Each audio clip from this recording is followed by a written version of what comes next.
E à medida que se aproximam as eleições, as legendas intensificam suas estratégias de comunicação para dialogar com os eleitores. Para repercutir esse assunto e como discutir essa questão, trabalhar um assunto muito pertinente nos dias de hoje, que são as fake news, nós conversamos agora com Gilmar Tato, que é secretário nacional de comunicação do Partido dos Trabalhadores. Boa noite, Gilmar Tato. Prazer falar contigo. Seja muito bem-vindo. Tudo bem?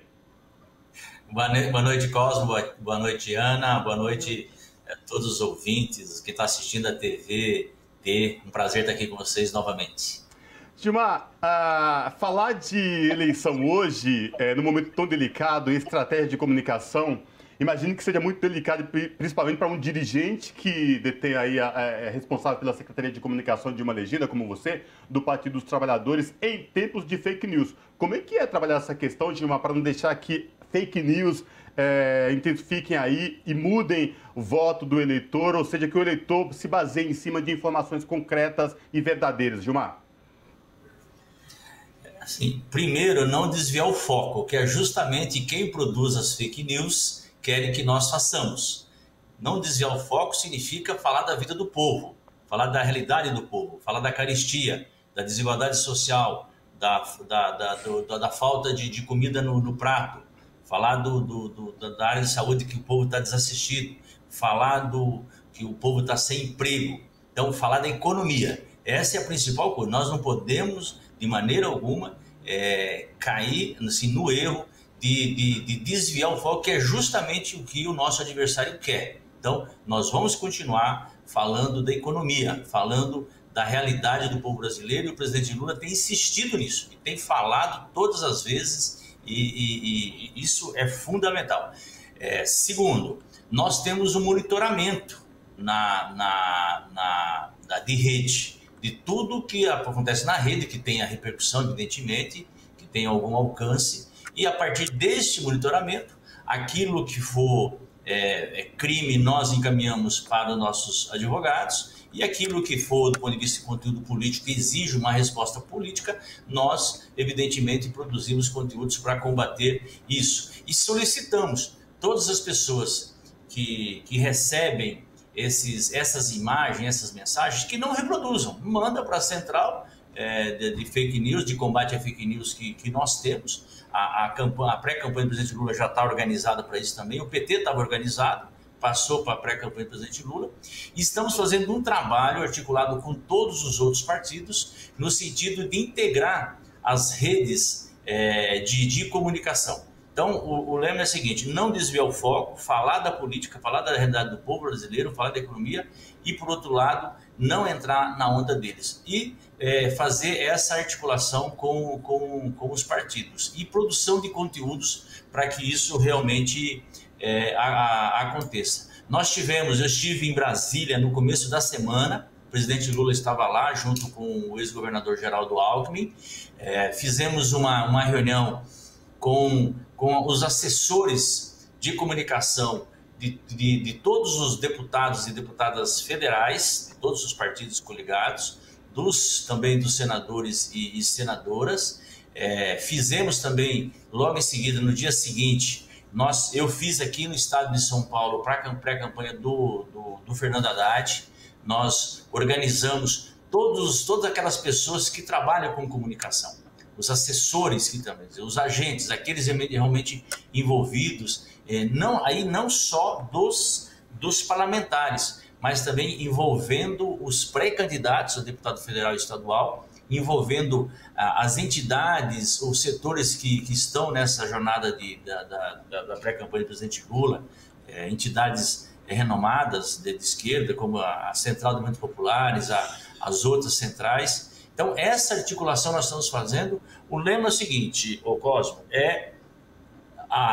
militar na rede, mas militar na rua. Nós não vamos abandonar nenhuma coisa nem outra. As duas são importantes, e evidente que a rua tem um calendário específico que precisa ser cumprido do ponto de vista da legislação, que a campanha oficial começa dia 16 de agosto. Nós temos que preparar para isso, verificar toda uma agenda. Estamos discutindo a agenda do presidente Lula no Brasil, os palanques estaduais, inclusive, e também aqui no estado de São Paulo, e, ao mesmo tempo, organizando para que todos possam trabalhar na rede de forma adequada, com conteúdo, com propostas, porque falar a verdade é muito mais difícil que falar a mentira, né?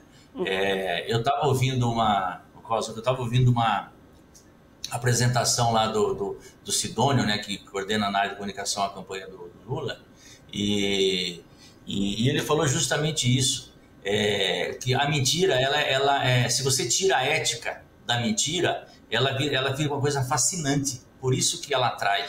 Então, como nós temos que fazer política com ética e, portanto, sem mentira, ela é mais difícil, porque as pessoas querem opinar, querem se posicionar. Então, é um movimento que nós temos que fazer no Brasil. A campanha do presidente Lula, na fala dele lá com os deputados e os senadores, ele falou justamente isso. Ele não é um candidato do PT, ele não é um candidato dos partidos políticos, ele é um candidato, um movimento do povo brasileiro, daquelas pessoas que querem mudança e querem transformação do Brasil.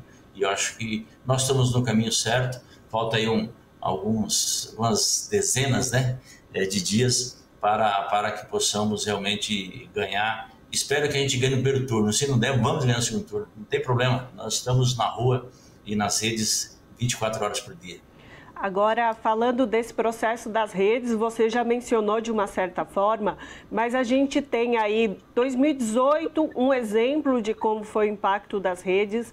2020 a gente estava ao meio de uma pandemia, distanciamento social, as redes sociais tiveram outro impacto. Como o senhor avalia que essa rede social vai ser tratada nessa eleição de agora, que a gente está voltando às ruas? Você já disse que vai ser um paralelo das campanhas, né, de comunicação, estar na rua, estar nas redes, mas qual que é o peso dessas redes e como que vocês avaliam que ela vai ser trabalhada? Então, 2020 foi um horror. Inclusive, eu fui candidato a prefeito. Você não podia cumprimentar as pessoas, você não podia tirar a máscara. Você tinha que fazer carreatas e ficar em cima do caminhão acenando. Era uma coisa assim, não podia fazer reuniões, porque não tinha vacina, inclusive. Estava começando a vacina no Brasil, em função desse ato criminoso do governo federal, do Bolsonaro. Eles atrasaram a vacina no Brasil. Então, a rua praticamente não existiu em 2020. Agora ela existe. O povo está na rua, a militância está na rua, as pessoas estão fazendo reuniões. O próprio presidente, você vê que fez isso em Diadema, né, na semana passada, fez um ato fantástico, tem feito um ato onde ele vai agora, ele está na rua 24 horas por dia, evidentemente não pedindo voto, que não pode, mas falando das suas propostas, falando das suas ideias, apresentando quem vai ser o vice dele, então, os partidos que estão apoiando. E também, do ponto de vista de redes, nós, em 2020, nós não estávamos preparados para isso. Mas hoje nós estamos. Ana, você pode perguntar, mas nós vamos competir mano a mano? Eu não sei. Mas não pode dizer que eu sou otimista, a gente não pode também entrar no desespero que achar que a gente está totalmente desguarnecido, não está. Eles vão cometer crimes, eles vão fazer disparos ilegal, eles vão... podem fazer tudo isso. Aí espero que a Justiça Eleitoral possa puni-los de imediato, não analisar depois que o povo vá votar, certo? Então, acho que é vigiar do ponto de vista para que isso não aconteça. Se acontecer, nós temos que dar o troco. O troco é como? Organizar essa rede no Brasil todo. Capilarizar todos esses conteúdos que estão sendo produzidos. O que eu posso dizer é o seguinte: conteúdo nós estamos produzindo. Nós, que eu digo, a pré-campanha do presidente Lula, o PT, os próprios partidos aliados, a militância começa a produzir conteúdo e agora é fazer com que as pessoas possam replicar, quer dizer, possam expandir, entregar para os grupos que cada pessoa tem, familiar ou de amigos, ou por atividade que a pessoa participa. Então, nós aprendemos também a trabalhar na rede. E o PT se preparou para isso. Eu sempre falo isso. Hoje nós temos a TV PT, e às vezes o povo confunde, mas tem diferença. Vocês é uma televisão que tem concessão, é pública. A nossa não, a nossa é partidária, do PT. Eu sei que vocês têm lado, mas nós temos um lado mais lado ainda, entendeu? Na TV PT nós temos um lado mesmo, entendeu? Porque é uma TV do partido político. Nós temos a Rádio PT. Nós estamos em todas as redes, nós estamos no Instagram, YouTube, Telegram, TikTok, Quake, tudo que aparece, nós estamos produzindo conteúdos. E um esforço muito grande para que as pessoas possam interagir, se integrar e estar nesses canais. Por isso, dessa reunião que eu fiz ontem, aqui em São Paulo, na pré-campanha do Fernando Haddad, e também nacionalmente convocado pela presidente Gleisi, pelo Rui Falcão e o Edinho Silva, que são os responsáveis pela comunicação lá da pré-campanha do presidente Lula. E o que é mais interessante é que tanto a comunicação do presidente Lula como a do ex-governador Geraldo Alckmin, dos partidos, ela tem uma integração muito grande, muito forte. Por que isso? Por que mantém essa unidade? Pela perspectiva da gente mudar o Brasil. E pela questão do foco, que o nosso foco é a vida do povo. Então, isso nos unifica. Então, nós temos que ter, do nosso lado, todas as pessoas democratas, que defendem a democracia, que defendem que o povo tem direito a ter uma vida decente. E para isso, a gente junta milhões de pessoas. E o desafio da comunicação é fazer com que essa mensagem chegue para todos e que todos possam interagir. Por isso que eu falo, tanto nas redes, como na rua, e eu sou bastante otimista, está indo muito bem. Precisa melhorar? Precisa melhorar. E cada vez mais, e na medida que a eleição está chegando, o descrédito daquilo que eles fazem e falam aumenta muito. O povo está muito consolidado ao fato de mudar o país, sabe? O fato de votar no presidente Lula. E isso cria dificuldade para eles, mas nós não estamos vacilando, não. Nós estamos vigilantes para que possamos realmente ganhar e preparados do que vem pela frente. A gente nunca sabe, né? O país, agora recentemente, né, mataram o nosso tesoureiro, lá, companheiro lá de Foz do Iguaçu. Esse clima de violência jamais visto no Brasil, você não tem muito controle. O que tem que fazer é denunciar e não se intimidar. Quer dizer, nós não vamos sair da rua. Se eles acham que tendo esse tipo de barbárie e ameaçando essas forças progressistas de esquerda democrática, nós não vamos sair da rua, vamos continuar na rua e vamos disputar corações e mentes do povo brasileiro. Gilmar, vamos falar um pouco agora do estado de São Paulo. É um estado mais rico da federação, maior estado, e tem várias contradições, né? Fernando Haddad, pré-candidato do Partido dos Trabalhadores, está aí nas últimas pesquisas, sinalizando estabilizado e à frente dos outros candidatos. Como é que vocês estão trabalhando essa questão aqui no estado de São Paulo, por exemplo? Essas contradições, o estado mais rico, mas muita pobreza, muita desigualdade social. Essa questão agora, um projeto votado na Assembleia Legislativa aí sobre a questão da privatização das terras do estado, enfim, que prejudica a agricultura familiar. Eu queria que você trouxesse um panorama aqui do estado de São Paulo. Como é que vocês estão analisando toda essa questão e vão trabalhar essa questão? É por isso que precisa do candidato do governador do PT, Fernando Haddad do PT. A questão da sensibilidade social ela é fundamental. E o primeiro ato que o Fernando Haddad vai fazer, e ele tem dito isso, e tem que ser uma prioridade de governo, é combater a fome. Nós não podemos aceitar que o Brasil, as pessoas passam fome, quer dizer, o presidente Lula, o governo Lula resolveu isso, e Dilma, e que o Brasil voltou ao mapa da fome. Mais de 33 milhões de pessoas hoje não têm segurança alimentar, não conseguem comer no prazo de 24 horas. E no estado de São Paulo não é diferente. Então, uma das propostas do Fernando Haddad é justamente montar um programa, evidentemente vinculado, articulado com o governo Lula, no sentido de combater a fome rapidamente, porque ela tem pressa. Então, isso é emergencial, isso não tem discussão, isso não tem debate, isso a gente já sabe como fazer e tem que fazer urgente, isso vai ser feito. Aí você tem, dentro do programa, você tem várias coisas que o próprio Haddad tem falado, às vezes eu falo daquilo que é da minha competência. Por exemplo, o estado de São Paulo, você tem 50% das crianças com idade escolar para estar alfabetizada que não sabe ler e escrever. Você imagina se isso é admissível.